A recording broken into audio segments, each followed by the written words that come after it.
Similarly, consider next example. So that example is, consider the vector space V equal to R3. Let W is equal to XYZ, that is a triplet, belongs to R3 such that 2x plus 3y plus 5z is equal to 0.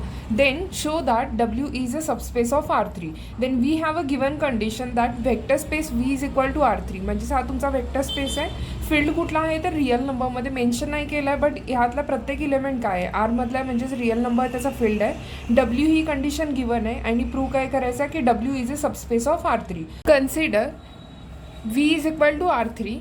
That is, it can also be written as R cross R cross R, and it is represented like this, that is XYZ triplet such that each element that is XYZ belongs to real number. So real number मध्ये belong करता है म्हणजे real number मध्ये addition possible आहे, multiplication सुद्धा possible आहे.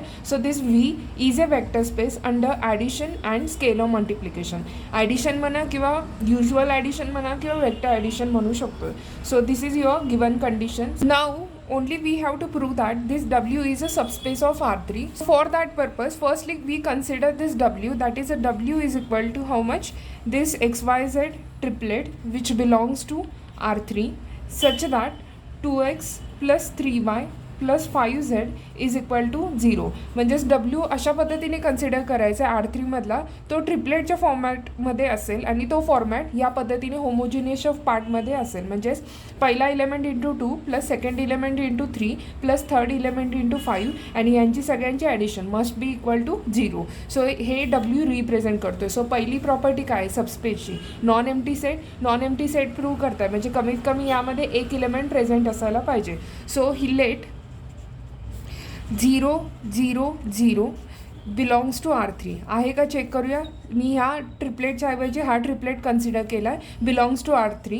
So आता ह्या इलेमेंट, हा जसा इलेमेंट डब्ल्यूमध्ये जातो आहे तसा हा इलेमेंटसुद्धा डब्ल्यूमध्ये आपल्याला घालवायचा आहे. सो फॉर दॅट पर्पज ही कंडिशन सॅटिस्फाय झाली पाहिजे. म्हणजेच anything into this is equal to answer किती यायला पाहिजे? 0. सो आता आपल्याकडे एक्सची व्हॅल्यू किती आहे? 0. वायची व्हॅल्यू किती आहे? 0. आणि झेडची व्हॅल्यू किती आहे? 0. ही व्हॅल्यू सगळ्या आपण या इक्वेशनमध्ये पुट करूया. So that implies 2 into 0 plus second element काय असणार आहे? 3.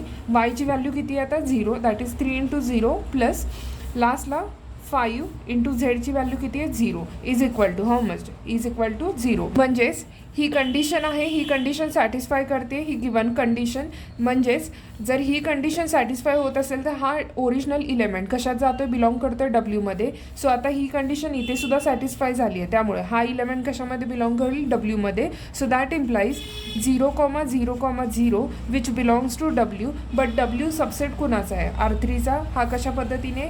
एक मोठा सेट आहे R3, कारण की R3 आपला काय वेक्टर स्पेस आणि त्यामध्ये एक सेट घेतला आहे आपण डब्ल्यू आणि ह्या डब्ल्यूमध्येच एखादा पॉईंट 0 0 आहे. हा 0 0 बिलॉंग्स टू डब्ल्यू म्हणून इथे लिहिलं आहे 0 0 0 बिलॉंग्स टू डब्ल्यू. आणि हा सबसेट कुणाचा आहे? R3चा. So subset of R3. म्हणजेच आपण काय प्रूव्ह केलं आहे? डब्ल्यूमध्ये कमीत कमी एक इलेमेंट तरी प्रेझेंट झाला आहे. देअरफॉर डब्ल्यू काय असणार आहे? नॉन एम्प्टी सेट आणि तो सबसेट कुणाचा असेल? R3चा. Therefore W is a non empty subset of R3. So this is your first condition. So we denote this condition as equation number 1. Similarly आता सेकंड कंडिशन काय प्रूव्ह करायची आपल्याला? ॲडिशनसाठी. Addition करतोय म्हणजेच या डब्ल्यूमधले आपल्याला कमीत कमी किती इलेमेंट घ्यायला लागतील? 2. Now let U, V belongs to W. दोन्ही जर डब्ल्यूमध्ये असेल तर U आणि V दोन्हीसुद्धा डब्ल्यूच्या फॉर्मॅटमध्ये आपल्याला लिहायला लागतील. म्हणजेच या फॉर्मॅटमध्ये आपण लिहून घेऊया. So first element U can also be return as x1, y1, z1 belongs to R3 such that 2 into x1 plus 3 into y1 plus 5 into z1 is equal to 0. हे कशावरून आलं आहे? U तुमचा डब्ल्यूमध्ये आहे त्यामुळे डब्ल्यूची सगळी प्रॉपर्टी आहे तीसुद्धा काय करेल? U सॅटिस्फाय करेल. सिमिलरली सेकंड इलेमेंट कोण आहे आपल्याकडे? V. सो व्हीसुद्धा डब्ल्यूमध्येच बिलॉंग करेल. So x2, y2, z2 belongs to R3 consider करूया आणि त्याच्यावरती कंडिशन काय असणार आहे? 2 into x2 plus 3 into y2 plus five into Z2 is equal to 0. So हे कशावरून आहे, यू व्ही दोन्ही पण belongs to W. Now consider its addition that is U plus V आपल्याला फाईंड करायचं आहे. सो चेक करूया यूची व्हॅल्यू नेमकी काय आहे. हा ट्रिपलेट आणि ह्या ट्रिपलेटवरती नंतर ही कंडिशन अप्लाय करायची आहे. सिमिलरली व्हीची कंडिशन ॲक्च्युली इलेमेंट कोण आहे, हा इलेमेंट आहे आणि ह्या इलेमेंटवरती आपल्याला ही कंडिशन सॅटिस्फाय करायची आहे. सो आता कन्सिडर करूया पहिल्यांदा यू प्लस व्ही. सो यूचा इलेमेंट पहिल्यांदा लिहून घेऊया x1, y1, z1 plus second element कुठला आहे, व्हीचा element that is x2, y2, z2. Now check its addition is possible or not. इथे पण ट्रिपलेट आहे, इथे पण ट्रिपलेट आहेत, म्हणजे करस्पॉन्डिंग ईच इलेमेंटची काय असेल, ॲडिशन पॉसिबल आहे. So first element will be x1 plus x2 that is x1 plus x2 comma second element will be y1 plus y2 comma z1 plus z2 will be third element. So आपल्याला काय मिळालं आहे, u plus V is equal to this element. Check करा, u असताना हा element असेल x1 y1 z1 triplet असेल तर तो आपण ह्या फॉर्मॅटमध्ये लिहिला. सिमिलरली व्हीमध्ये जर अशा ट्रिपलेटच्या फॉर्मॅटमध्ये असेल तर तो आपण कशा पद्धतीने लिहिला, या पद्धतीने लिहिलेला होता. सेम आता काय मिळालं आहे, यू प्लस व्ही आणि यू प्लस व्ही कुठल्या फॉर्मॅटमध्ये मिळालं आहे, ट्रिपलेटच्या फॉर्मॅटमध्ये. म्हणजेच आपण हे जे ट्रिपलेट आहे हे या फॉर्मॅटमध्ये लिहून चेक करूया आणि त्याचा आन्सर जर 0 आलं म्हणजे इक्वल टू जर 0 येत असेल तर तो इलेमेंट कशामध्ये बिलॉंग करेल, डब्ल्यूमध्ये. So this is your value that is U plus V is equal to x1 plus x2 comma y1 plus y2 comma z1 plus z2. So आता काय चेक करायचं आहे, सो कन्सिडर करून घेऊया equation. That equation will be 2 into first term that is 2 into x1 plus x2 plus second term काय होता 3 into this term that is y1 plus y2 आणि plus लास्टचा टर्मला काय मल्टिप्लिकेशन होतं 5 इंटू z1 प्लस z2 आणि ह्या सगळ्याचा answer किती यायला पाहिजे 0.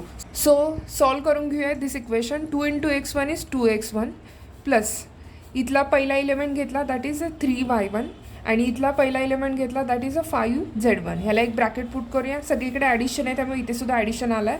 Next element will be 2 into x2 so 2x2 plus 3y2 plus 5z2. Remaining सगळे 6 इलेमेंट्स होते ते 6 इलेमेंट कवर केले and previously we have obtain that 2x1 plus 3y1 plus 5z1 is equal to 0. So पहिला जो काही bracket आहे त्याची value किती रिप्रेझेंट करते 0. सिमिलरली सेकंड ब्रॅकेट काय आहे 2x2 plus 3y2 plus 5z2 equal to 0 म्हणजे ही आहे आपला सेकंड ब्रॅकेट. सो सेकंड ब्रॅकेटची व्हॅल्यूसुद्धा किती रिप्रेझेंट करते 0. So this is nothing but first term will be 0 plus second term is also 0. So its addition is 0. Check करा हे जे काही इक्वेशन कन्सिडर केलेलं होतं त्याची आन्सर किती आलेलं आहे 0 आणि डब्ल्यू काय रिप्रेझेंट करतो आहे. जर असे इक्वेशन कन्सिडर केल्यानंतर आन्सर जर 0 येत असेल तर तुमचा गिवन इलेमेंट कशामध्ये बिलॉंग होईल डब्ल्यूमध्ये. Hence U plus V belongs to काय होईल डब्ल्यू फॉर ऑल यू आणि व्ही दोन्ही पण इलेमेंट घेताना कशातले घेतले होते डब्ल्यूमध्ये. So this is your second condition आणि ही कंडिशन म्हणजेच कुठली कंडिशन आहे closure property with respect to which condition addition. So we can also write closure property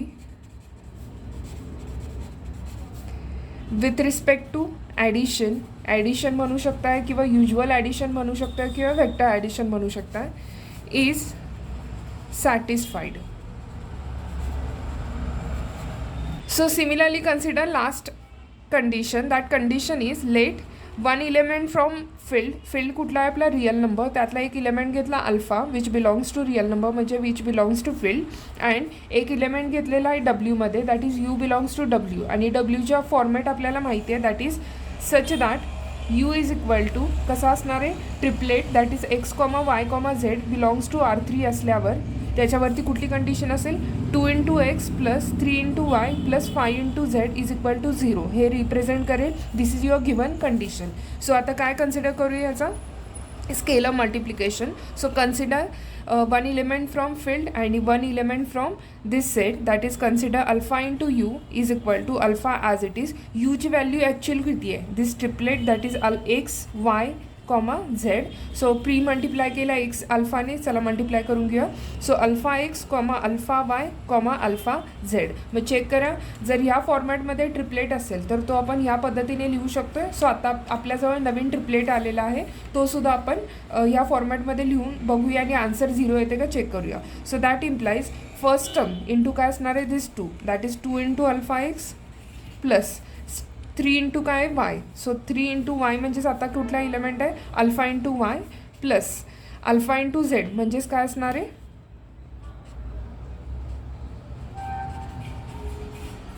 So we have obtained this equation by comparing with this condition. So आता काय करू शकतोय maximum, इथे अल्फा आहे, इथे अल्फा आहे आणि इथे अल्फा आहे. प्री साईडला कॉमन काढून घेऊया. So alpha into 2x plus 3y plus 5 into Z आणि चेक करा 2x plus 3y plus 5z याचा आन्सर किती आहे 0.